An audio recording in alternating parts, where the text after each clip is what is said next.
I apologize if I ask you something you've already been asked. Hopefully not. I've got a feeling you probably will. I've got a feeling Cabbie prides himself on not. I'm putting my money that we're going to get. Yeah. Appreciate you. I got it. Taron and Hugh, welcome to Cabbie Presents. Britain hasn't had a ski jumper since 1929. I'm gonna be a ski jumper. He's gonna break his neck. I'm gonna break his neck.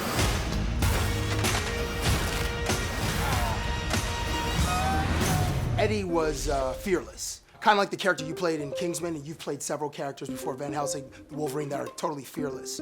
Do you think Eddie, based on how he looked in the film, would have made a great unassuming spy? An unlikely spy. An unlikely spy, Yeah, yeah. so potentially could have been a really, really, really good one for that reason. The way I look in the movie, you're never going to look at that guy and go, he's a contemporary of James Bond. He probably could be the only spy who could tell everyone he's a spy, and no one would believe it. What'd you do? I'm a spy. Yeah, funny. Yeah, exactly. They go, no, you're not, mate. This was your mum. I need a practice jump. What do you need to know you don't know already? It's higher than you jumped before. You're gonna go faster than you've ever gone before. You're gonna fly farther than your tiny little brain can handle, but it's just a jump. Yeah, simple. You picked up skiing when you were in your late teens. Have you ever had any really bad spills? No, nothing major. A lot of my friends still call me tea cozy because you know those tea warmers they put on top of a teapot to keep it warm? That's what I use because at the chalet we're at, there was a tea cozy. So I wore the tea cozy on my head and obviously I fell all the time. But in jeans, you know, it was literally, I had 2 blocks of ice as I was skiing. So far, 2 for 2. Never been asked that question before. Have you ever been asked that question? You're nailing it, Cabbie. Cabbie, This is you're on it. the freshest 2 for 2. interview. Thank you. 2 for 2. I have another. Hugh, I want to take you back to 1988-ish. I brought you something. Nice. Tears for Fears. What have we got? Oh, this was on in the gym this morning.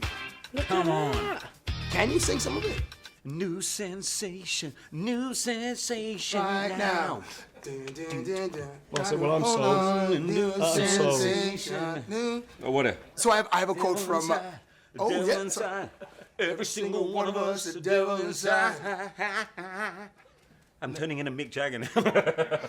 One quote from the title song Kick says, "When my back is broken, when the mountain moves away, all the dreams and promises that we give away. Sometimes you kick, sometimes you get kicked."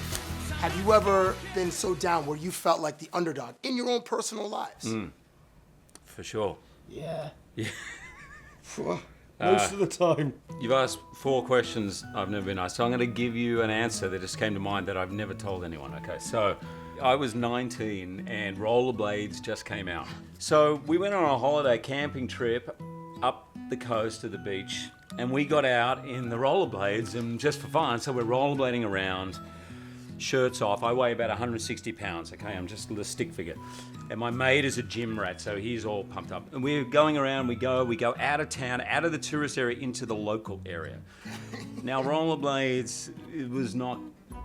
They weren't seen as that masculine back It then. was, Right. yeah, we were obviously outsiders. And all of a sudden, this car pulled up with about 5 guys in it who just were sort of yelling out stuff to us as we went. And, you know, my mate yelled a couple of things back, I'm yelling, and so car pulls up in front of us. So I'm on rollerblades, there's 5 guys get out of the car, and they're about to just pummel us. And I'm learning on rollerblades, so I'm like, well, I've got to take a swing. So the guy comes up to me, he goes, "You come into our neighborhood with your rollerblades, this and I, yeah." And I went, whoop, whoop, whoop. And I literally fell and hugged him. He's trying to punch me. This isn't the theme of being an underdog. And I'm holding on to me, so my body is at a 45-degree angle with the things outside. And he's like, "Get off me, man." I said, "I can't, I'm gonna fall over, man. Just give me a break, I'm just learning." And all these mates are pissing themselves laughing. So there you go, I was complete And underdog. you never got punched? No, he couldn't punch me. I was like, you know, holding on to him like in a boxing match. Just stop from falling over. That's actually pretty good strategy. Hugh, you taught me how to take a fake punch. Oh, yeah, that's right. 'Cause, you got to move a particular way. As it whips past, you gotta snap your head back, pretend it's not coming. So you're gonna be thinking like you would in a fight, like I'm gonna hit you, and then Like that. pretty good. And in this movie, they're like great like camera angles, which would make some people do like a double take. Can you teach me a great double take? I don't know. That was. I did a double. We did a double. I did a double and a double back. So when you find your spot, Right. you're thinking of something else. Okay. What that really right? helps is if I can. How was that? So you get good. So if you start with Cabbie and come to me and I'll give you something to make you double take. I start with Cabbie. Okay, all right. So